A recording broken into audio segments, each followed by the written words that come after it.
Friday night was exactly what we've seen out of Dave Doeren teams. They won some way, somehow, and people are pissed. And Dave Doeren, I think, has been reading people's tweets. What we did tonight, I thought, was a bunch of guys had to play. There was injuries. In the second play of the game, Boykin goes down, and all week in practice, Cecil Powell was our backup strong safety. Cecil went in the game, got hurt. So both strong safeties were hurt in the first quarter. And so Bishop Fitzgerald moves from free safety to strong safety. Didn't take a rep in practice all week at that position. That's what we were dealing with. You know what I mean? Like, those are the things going on you guys don't understand. And so I thought we played really well under the circumstance with what we had. Devon Betty wasn't in practice all week because him and his fiance had a baby. So he missed all the practices this week. So beautiful baby girl, that's going on. There's real life stuff happening on this team, on offense, we lost a running back on the second to last day of the week, and then we get out there and all of a sudden Raphael gets hurt. Those things are real, and people want to bitch at play calling and this, that, and the other. Like, there's other stuff going on, man. We found a way to win on the road in the rain against an inspired football team. Shit, be happy we won. It's a good win. I'm excited to go home 3-1, get ready to play Louisville. So that's Dave Doeren. Thanks to Ethan Hyman at the News and Observer for capturing that footage and sending it to me for today's show. Ethan does great work.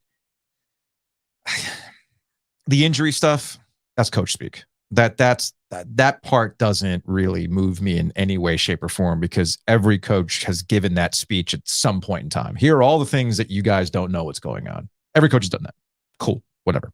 The part that I found fascinating was the end. It was the shit, be happy we won.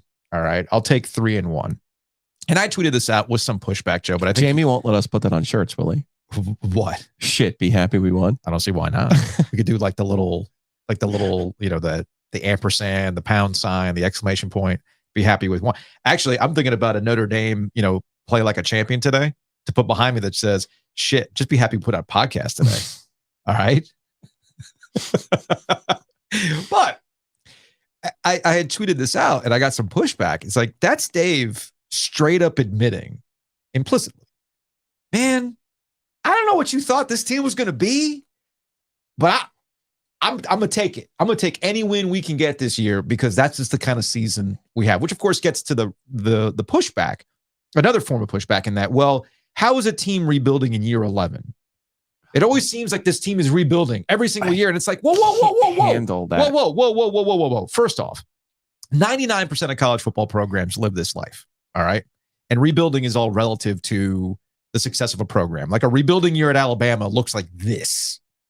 But a rebuilding year at a program like NC State, which is the majority of college football programs, is that you have these windows. If you want to get on Dave Doeren for missing the opportunity the last 3 seasons with veteran groups, cool.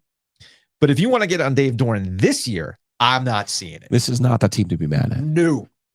No. Not the droids you're looking for. And I don't mind his comments either. Now, one thing I will say, that NC State's not great at messaging. They never have. Never have been messaging in the history of NC State. And maybe he gave more comments about Jordan Houston, but something tells me that he didn't. Yeah.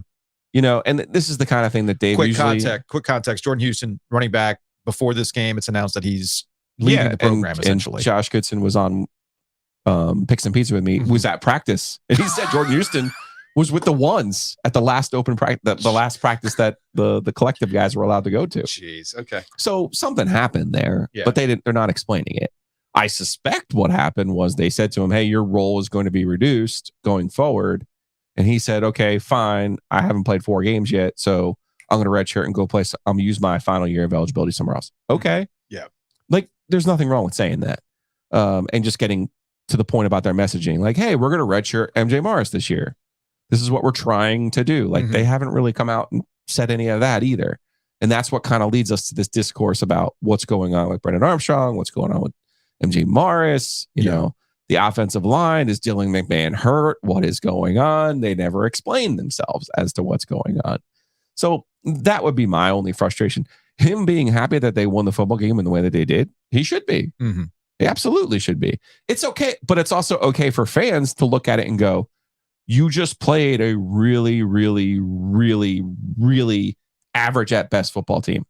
The last one on your schedule that you're going to look at and go, because I got news for you. When they play Marshall in 2 weeks, Yeah. Who just Marshall's got talent. Who just beat Virginia Marshall Tech. Went to Notre Dame last year and won at Notre Dame. Yeah. Okay. So I didn't like the fact that they added Marshall to their schedule in the way that they did. Mm-hmm. And I have a sneaky feeling that they're not going to like the fact that they invited Marshall to a party. Those are the kind of things that I look at when I look at their schedule, because people are like, they're 3-1. They're going to win 3 more games. Stop being so negative. Stop being so pessimistic. I'm not being any of those things. I'm having more of a clear, realistic view of what you are.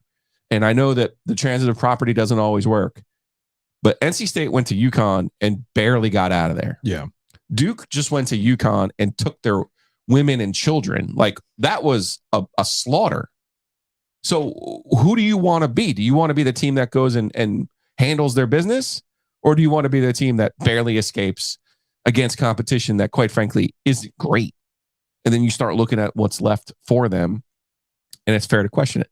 Now, they could show out on Friday night. I feel like I created it. It's my freaking law, people. Mm-hmm. They could absolutely show out on Friday night against Louisville. Absolutely, that could happen. Mm-hmm. Based on what I've seen, though, that's unlikely to happen. Yeah. But where they are, having a down, like I've said, Dave's bad teams have been bad. His first team went 3-9 and didn't win an ACC game. Like, that's bad. There has been one winless team in ACC play in the history of NC State football. It's them. It was Dave's first team. Yes. In 19, they won 1 game in the league. They were bad. And you could sit here and tell me, well, they had injuries, they had this, they had this, they had that, they had this, they had this. Buddy, the ACC is not like, you're not playing the 89 Niners here. Yeah. Like, there are games to be had, right? So this is one of those years in that cycle, which I had cautioned people going into I had cautioned people after the spring game. The spring game was in a monsoon. The weather was for shit, but talent is still obvious. When you see talent, you know it. They don't have it. And I watched that game going, uh-oh. That was my thought. My thought was, uh-oh. Yeah. Now here we are, and I'm watching them struggle with Virginia, and I'm going, uh-oh, again. And they played a relatively clean game. The turnovers aren't there. They're not beating themselves. Yeah. Relatively. Look, okay. The defense was making plays, which is what people thought. But ultimately, at some point, you have to have somebody with the ball in their hands make a play to win a football game. Which gets to pushing this forward. That's what you have to have. To push the conversation forward. How does a program like NC State get around that? They're trying next year. And again, this is part of the larger arc of NC State this year. Mm-hmm. This year, they went and spent money on Brennan Armstrong in the portal. Mm-hmm. Okay. And I'm assuming they paid the kid from Oregon to come play offensive line. I think it's fair to assume. I'm going to assume he didn't randomly just right. come here from Oregon without being paid. I'm assuming any playmaker that shows up to a place, there's something that's going on, which is fine. So that's the way of the world. They tried to do what they could to avoid that bad year yes. by adding those veteran players. Yes. I don't hate that. You'll note in the next cycle, they went out and paid the kid from Burlington, who's a freshman, who's a hot shot recruit receiver, playmaker. Mm-hmm. The question now is, can you keep that kid in this world of NIL? But I don't disagree with the premise of saying, okay, we couldn't get so-and-so as a 5th or 6th year guy because Keon Coleman from Michigan State. NC State's not in that tax bracket. That's not who they are.